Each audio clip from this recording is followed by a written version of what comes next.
For many Americans, arriving in Canada feels like stepping into a version of North America that shouldn't exist. The streets look the same, the buildings feel familiar, and the people speak the same language. But then something hits you, an unusual calm, a sense of ease you can't quite explain. You see people walking without fear, parents letting their kids roam freely, and strangers moving through the city without that constant tension you're used to in the States. The air feels different, not just colder, but gentler, more relaxed, almost like the pressure you didn't realize you were carrying suddenly melts away.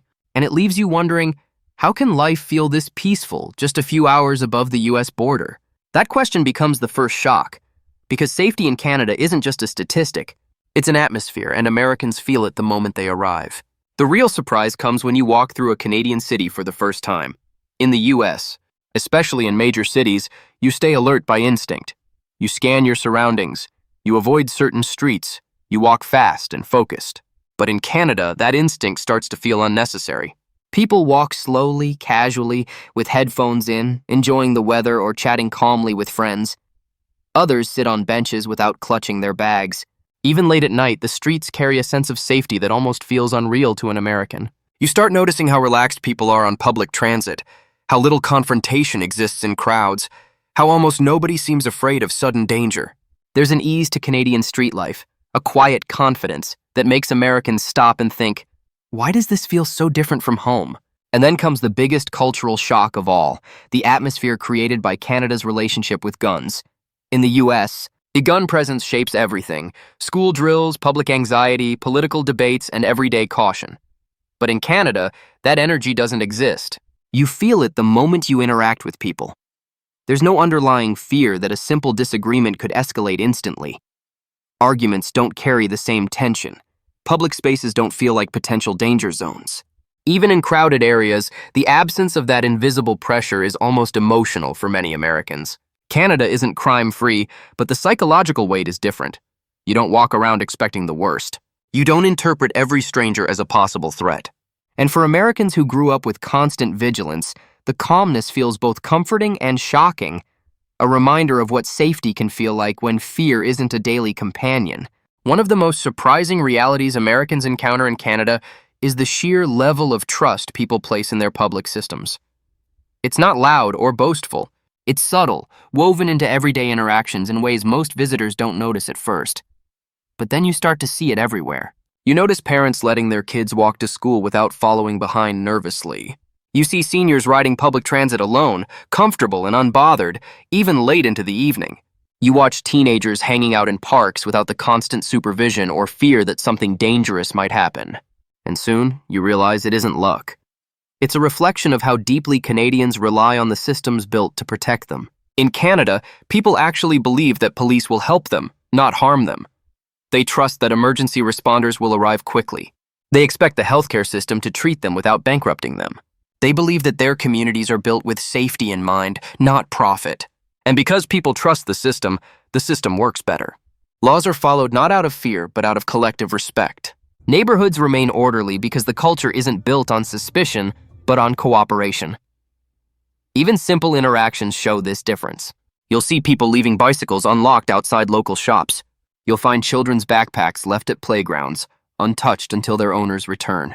Lost wallets or phones often make their way back to their owners because there's an unspoken belief that doing the right thing isn't extraordinary.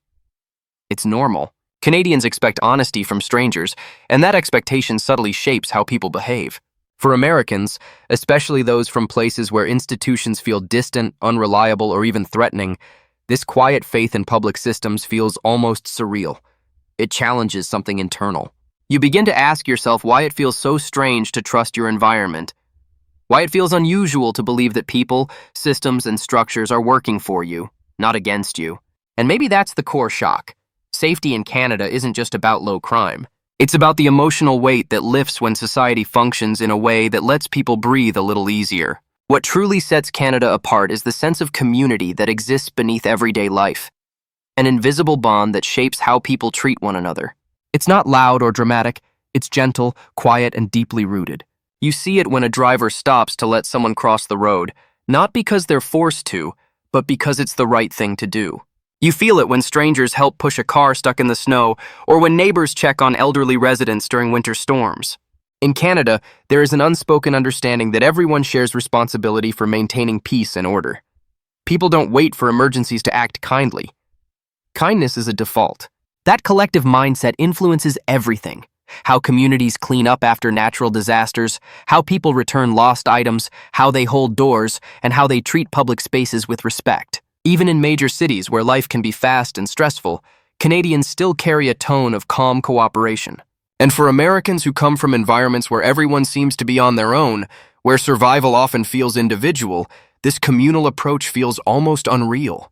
It's not that Canadians are perfect, but they live with an awareness that society works best when people work together. And that spirit of unity makes safety feel less like an accident and more like a shared achievement. Over time, something unexpected happens to Americans living in Canada. They begin to feel a kind of emotional unburdening, a relaxation they didn't even realize they needed. It starts slowly. You walk down the street without tightening your shoulders. You ride the bus without clutching your bag. You stop expecting sudden danger. You start trusting strangers in a way that feels almost rebellious compared to how you lived before. At first, it's confusing. Then it becomes calming. And finally, it becomes freeing. Americans often describe a cultural exhale that happens in Canada. The constant pressure they carried for years, the vigilance, the scanning, the tension, softens. You begin to understand how much emotional energy you once used just to navigate public life. And once you feel that difference, you can't unfeel it. You realize safety isn't just about crime rates. It's about the weight people carry inside and what happens when that weight is lifted. Canada gives Americans a glimpse of what daily life feels like without that invisible stress. And for many, that becomes the biggest shock of all, realizing how unsafe they felt back home, even when they thought they were used to it. Canada isn't perfect, and Canadians will be the first to tell you that. But for many Americans, the safety they experience here feels like stepping into an alternate version of what life could be.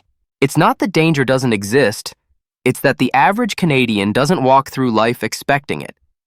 They don't carry fear like armor. They don't mentally prepare for worst-case scenarios before simple errands. They don't tense up when someone walks behind them at night. Instead, they move through their day with a level of comfort that Americans often describe as surreal. And that surreal feeling isn't rooted in fantasy.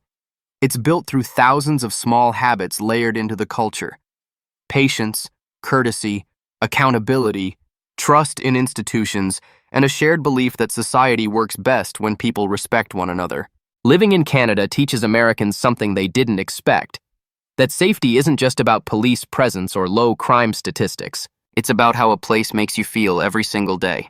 It's the emotional freedom of not living on edge. It's the absence of constant tension. It's the experience of realizing you don't have to be hyper-alert to survive. And maybe the greatest shock of all is discovering how much of your identity was shaped by danger you thought was normal. Canada shows Americans what life feels like without carrying that invisible weight. And once you feel that difference, it stays with you long after you leave. Canada doesn't just offer safety, it offers perspective. It shows Americans that calm communities aren't a myth, that trust can still exist between strangers, and that society can function in a way where people feel protected instead of threatened. It makes you wonder what life could look like if more places embraced the same habits, the same mindset, the same quiet commitment to looking out for one another. Because if a country this close to the United States can feel this different, then maybe the gap isn't distance. Maybe it's priorities. And that's the real question. What would it take for other nations to feel this safe? If you found this breakdown eye-opening, join me in the next global encounter where we explore exactly how two countries, side by side on a map, can feel worlds apart when it comes to trust, safety, and everyday life. Make sure to subscribe, because the next story will change the way you see the world around you.